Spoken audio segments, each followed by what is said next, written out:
faire. Se débrouiller pour que le club de lecture n'ait plus jamais lieu ici. Stratégie 1, le harcèlement téléphonique. Et pour que ma mère ne me suspecte pas, on va délocaliser les appels.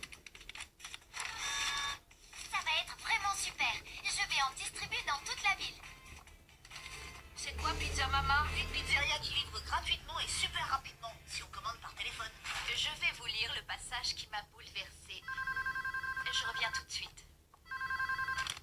Allô? J'aimerais une grande pizza pepperoni avec du fromage à la place des légumes parce que je suis au régime, vous voyez. Désolé monsieur, vous avez fait un faux numéro.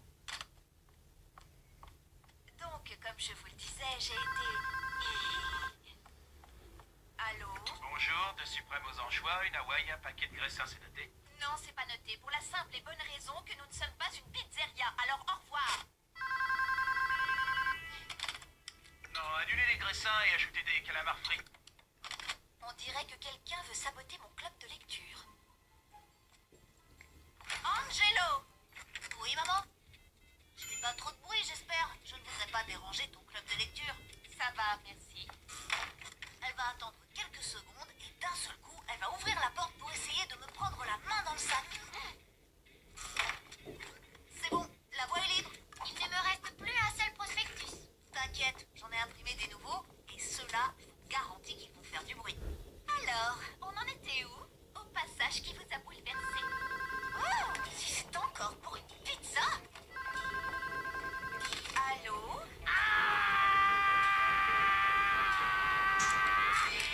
Alors, c'était le meilleur cri de la journée. J'ai gagné mon point au chocolat. Je peux crier encore plus fort hein, si vous voulez. Ah Bon, écoute, j'ai débranché le téléphone. Laisse-le comme ça jusqu'à la fin du club de lecture. Ça y est, c'est la fin du club de lecture? Non, celle du téléphone. Tu sais, c'est pas que ce soit pas rigolo d'embêter ta mère, Angelo, mais pourquoi on ne va pas jouer ailleurs? On peut leur laisser la maison. Non, je peux plus reculer. Sinon, ça va être l'enfer tous les week-ends. Tous les week-ends! Angelo, moins fort! Je vous rejoindrai plus tard, quand cette mission sera terminée. Ok, bonne chance. À plus. Au grand mot, les grands remèdes. Stratégie 2, Pierre et Elliot. La contradiction entre les oxymores et les métaphores crée une lourde légèreté qui traduit parfaitement toute l'ambiguïté du thème. Oh, j'ai peut-être raté quelque chose. Oh, quelqu'un d'autre devait se joindre à nous? Oh, excusez-moi. Bonjour, Elliot. Bonjour, madame. Merci beaucoup de m'avoir invité. Mais je t'ai pas invité. Je me demande bien qui l'a fait. Elliot, mon meilleur copain. Pierre, tu sais qu'il y a mon club de lecture et... Fera pas de bruit. Je peux m'occuper d'eux si tu veux. Oh, merci, Angelo, tu es un amour. Et vous deux, pas de bruit, c'est compris? Ouais. Désolée. Ouais. Les enfants apprennent très vite. Surtout quand il s'agit d'embêter les autres. Démonstration. Ce que je ne comprends vraiment pas, c'est pourquoi la police finit par arrêter ce pauvre petit chien. Petit chien, poil aux mains. En tout cas, j'adore son phrasé. Poil aux pieds. Écoutez ce passage. Quand le ciel s'assombrit et que tombe la nuit, Allô, oui, Didi. que monte la lune légère. Allô, camembert. Silence! Allô, balance. Je ne plaisante pas! Allô, gâteau au chocolat. Oh, oh, ta mère a l'air énervée. C'est parce qu'on a dit poil au nez. Tu sais, je fais de mon mieux, maman. Si on jouait à un jeu de société. Excellente idée. Par contre, on va pas jouer aux dames. À moi. Boum. Je t'ai eu. C'est pas vrai. Boum, boum. Tu triches. Non, je triche pas.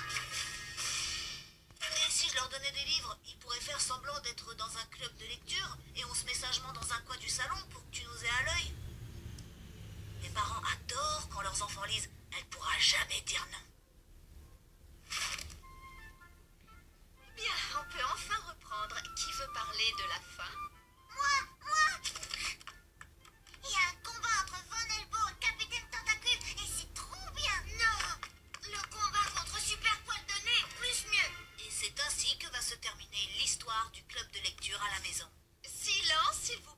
enfant. Je suis d'accord avec Pierre. Le combat final de Von Elbo est stupéfiant. C'est un cas typique de bande dessinée hyper conceptuelle. Les couleurs s'étalent. On a l'impression que le cadre explose. Personnellement, je suis plutôt de l'avis d'Eliott. Derrière son masque de brute, super poil de nez est très humain et on finit par s'y attacher. Mais en fait, j'ai lu tous les albums de Von Elbo quand j'étais petite. Je propose de les inclure sur la liste des livres de notre club de lecture. Eh bien, j'imagine que les bandes dessinées sont des livres comme les autres.